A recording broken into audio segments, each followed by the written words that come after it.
Аймақ басшысы Ғауез Нұрмұхамбетов Тайынша ауданына жасаған сапарын Драгомиров орта мектебінен бастады. Ғимарат 1968 жылы салынған, осыдан 3 жыл бұрын апаттық деп танылыпты. Қауіпсіздік мақсатында 3-ші тоқсанның басында 128 оқушы уақытша басқа нысанға көшірілген екен. Они поделали, чтобы у них 2 смены смогли учиться.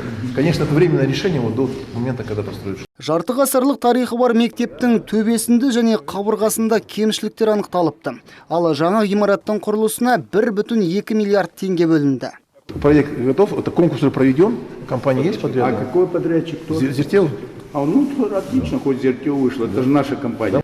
Жаңа ғимарат ескі мектептің аумағында бой көтереді. Мердігер құрылысты 1 аптадан кейін бастайды. Компания өкілдерінің айтуынша, жұмыс бар болғаны 5 айға созылады. Ескі нысанды әзірге қалдыру туралы шешім қабылданғанымен, әкімшілік оны кейін бұзуды жоспарлап отыр. Опорная башня, котельня, футбольное поле и уличные тренажеры. Она будет размещена лицом выше.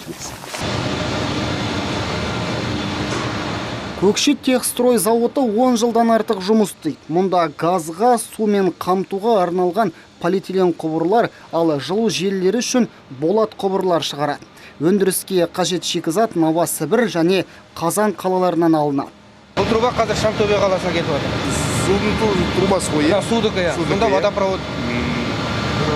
Гарантия қанша бересіңдер? Гарантия вообще бұл трубаларға 50 жыл. Көкшет техстрой поливинил хлоридтен есік терезеде шығарады. Кәсіпорында 50 адам жұмыс істейді. Орташа жалақы 300 мың теңге. Ғауез Нұрмұхамбетов Тайынша ауданындағы сапарын жергілікті ауруханада жалғастырды. Бұл жерде 40 мыңға жуық адамға қызмет көрсетіледі. 62 врача у нас работает по району. Ауданымызда 62 дәрігер жұмыс істейді. Былтыр 9 маман келді. Қазіргі таңда кадр жетіспеушілігі 10 адамды құрап отыр. Батыс Қазақстан облысынан анестезиолог, реаниматологты күтудеміз. Біздің көтермақыға 1 дәрігер көшіп келуге дайын. Өткен аптада онкологты қатарымызға қостық. Штатымызда 4 хирург бар, біреуін оқуға жібердік. Ол келгесін лор дәрігері ретінде қызмет көрсетеді.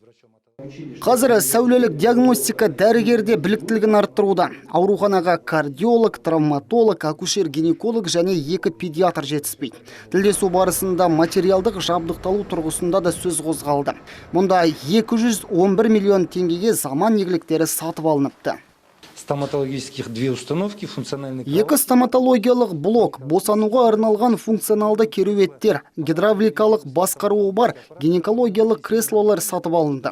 Бізге стоматологиялық аппарат аса қажет болды. Өйткені қазір тіс дәрігерлері рентгенсіз жұмыс істемейді. Заман игіліктерінің барлығын қостық, жұмыс істеп тұр.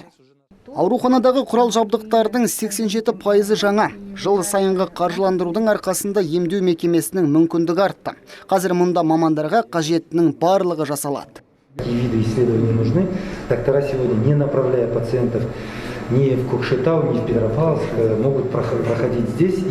Ғауез Нұрмұхамбетов жас мамандармен тілдесіп, қажырлы еңбектеріне табыс тіледі. Сондай-ақ аймақ басшысы мемлекеттік қолдаудың арқасында жаңа кадрлар өңірде қалатынына сенім білдірді. Как уже, наверное, ваш руководитель сказал, наверное, одна из тех областей, которые сегодня хорошую сумму пособий платят, одну из высоких.